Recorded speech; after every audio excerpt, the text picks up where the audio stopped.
Hey guys, as promised, a kit review of the Slec Limbo Dancer. So, as you know, or may know, we flew the maiden yesterday. It all went swimmingly. The model was brilliant from the start, really. It's just a great little model. So I thought I'd take some time just to go through a few of the things I've sort of found and what I think of the kit and stuff like that. As I say, I've built a lot of these Limbos, but not from a kit. They've always been scratch built. So yeah. So yeah, we'll start like obviously the plan and the wood pack, the cutting, etc.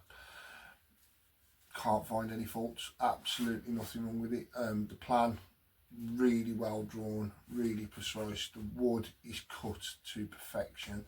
You don't have to make any adaptations, nothing really to trouble you.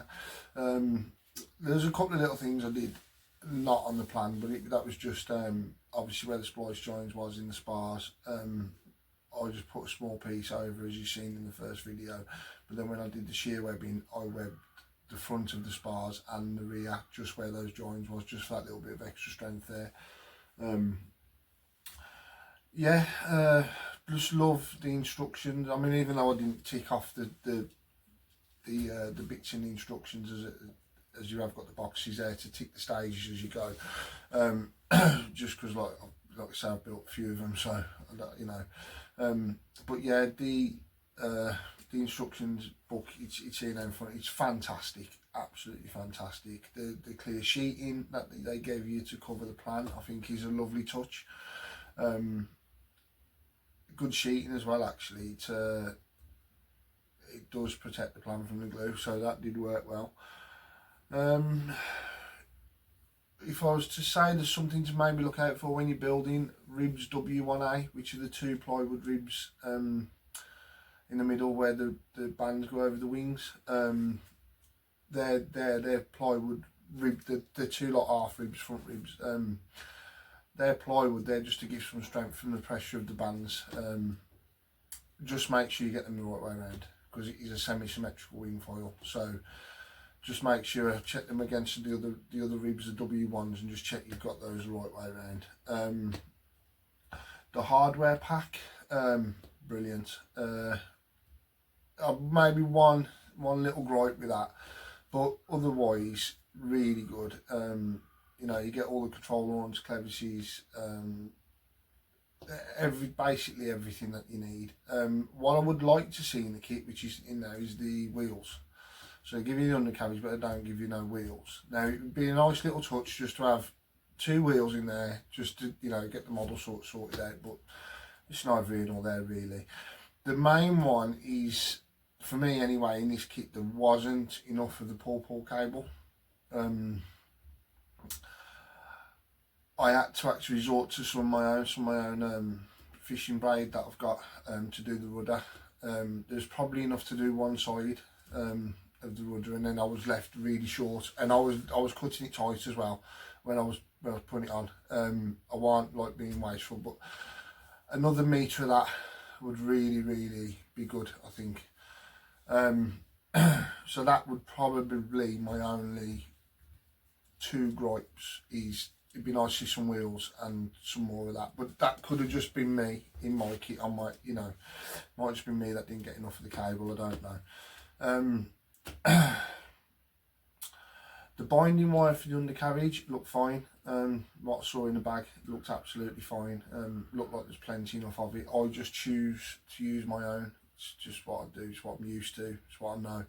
So, and I've got loads of that here, so you know, just stick to what I know it works, so I trust it.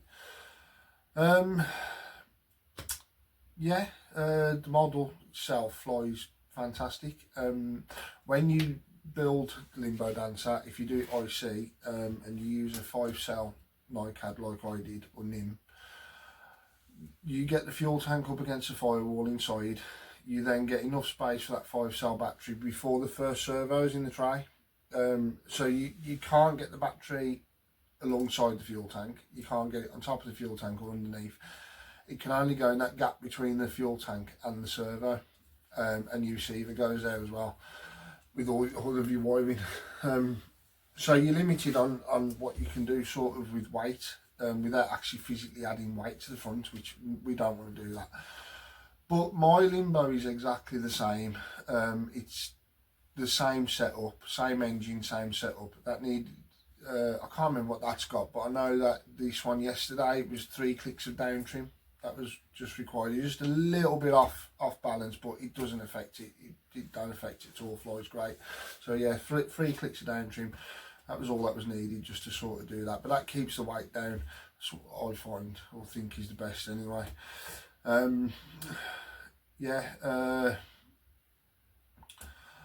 So yeah, all in all, it is a really good kit. Well, I remember seeing the old Limbos years ago when they sort of first come out, and the old Limbos you see knocking around at the fields. They have the Limbo Dancer logos on, so I thought that might be in the kit, but it's not. So I don't know if that's something that, you know, they've stopped doing or whatever. I don't know. But yes, there's no Limbo Dancer logo in the kit. Somebody asked me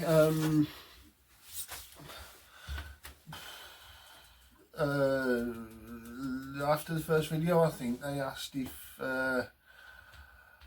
which one I would do first, if I do the Limbo. Well, he said basically he got both kits, and he asked if I would do the Limbo or the Cougar first. I'll say both kits and looking at 2 similar models, because obviously Chris did want the Cougar, but Western UK was out of stock, so you know, he opted to go for the Limbo Dancer.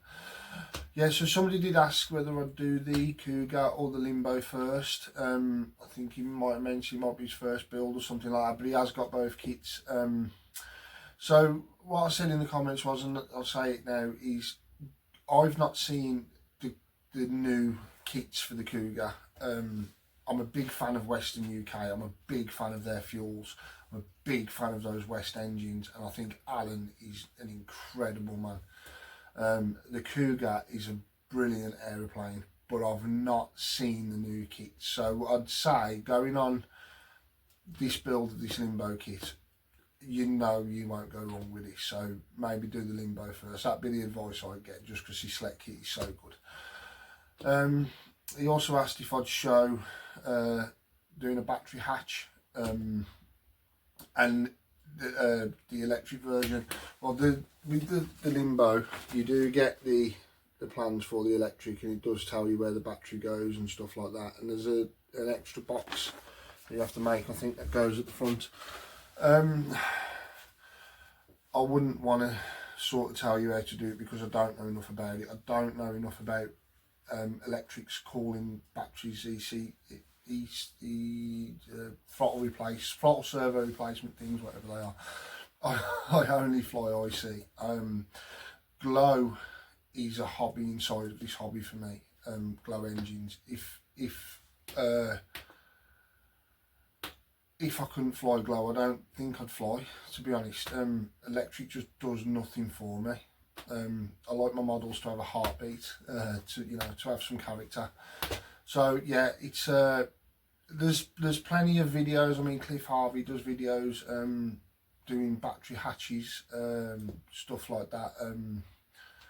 So yeah, if you catch up with people like that, you'll find out how to do it. I wish I could help, but I wouldn't want to. You know, I'd probably get the calling wrong or something. It's just not, it's not worth it. I don't know enough about it. Yeah, so build the Limbo, because it's a good kit. That's what I'd say.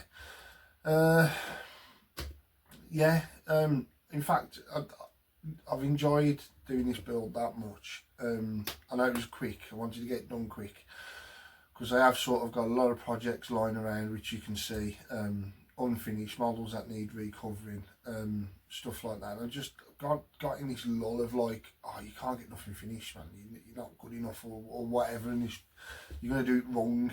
So I kind of, I've got this place now to build and work on the models, which is what I've been waiting for. And I needed something that I could just jump straight into, do it, get it done quick and fly it and look, and you know, and it looks spectacular, and we say, you know what, Neil, you can do it, so just get on with your models and get them done.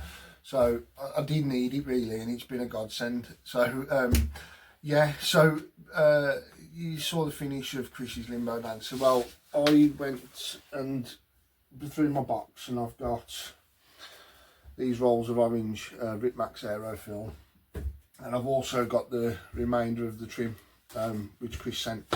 Now I didn't show on video me trimming that model. I was sort of pressing on to get it done, and when you start videoing, it does sort of, you know, the videoing takes up a lot of time. So I've decided my Limbo Dancer has been stored and been through the walls a little bit, and there's some holes in the film here and there, and I thought, you know what, strip it, recover it, do the same pattern, so the model will be orange but with the same pattern, or as close as I can get. I thought that'd be pretty cool, so I will recover that at some point. When I do it, I'll show you what I did with the solar trim and the pattern on there. That should be good, but yeah, plenty of projects in here to do. There's a stomp there to do, there's an extreme there that's going to want recovering, and it's going to need a new canopy as well, so a bit of a crack in it, so, but I do bash that about. The gliders here that I use for soaring, so just joined the MSA, the Malvern Soaring Association, which is brilliant. Love the Malvern Hills, love them. I had a bit of a thing with hills and heights and stuff. I've been soaring off a smaller slope just to kind of get used to it a bit, but now I'm okay now, so I'm looking forward to some soaring. But the next project is going to be up there, right there, is my Extreme Flight 83-inch MXS with DLE 35RA, which is untrained. It won't start. So I brought it as a used model. I won't go into it too much now because we'll do it in the next video, but we'll get it on the bench here, and I think I may know what the issue is, but I'm going to go through all the checks. We'll do it on video, and we'll see if we can find out what's wrong with that DLE 35RA and get it running, and I can get that model flying, because it is a beaut. So that's going to be the next video, and then after that, who knows, it may be me recovering my own Limbo Dancer, it may be me doing the stomp, who knows, but the Wellington will fit in between all of these things. So if anybody wants to see the build of the Tony Nyos Wellington, watch space, because it's going to happen right here. So thanks guys, thanks for watching. Please like and subscribe, do all the good stuff, you know, leave us some comments, things like that. Yeah, it's been a pleasure. It's been a good week. I've enjoyed it. I've enjoyed sharing what I do on video, you know, sharing the journey, because it is nice. It's nice to share it. I have so much fun in this hobby that I want to share it. So yeah, thanks for everyone that's watched. Thanks for your likes, the few subscribers and stuff like that. But if you could just keep clicking them buttons, and I'll keep doing stuff for you. So thanks a lot. Have a good rest of the week, and we'll see you soon. It'll be just maybe next week for the next video or something, so watch your space. Thanks guys, bye bye.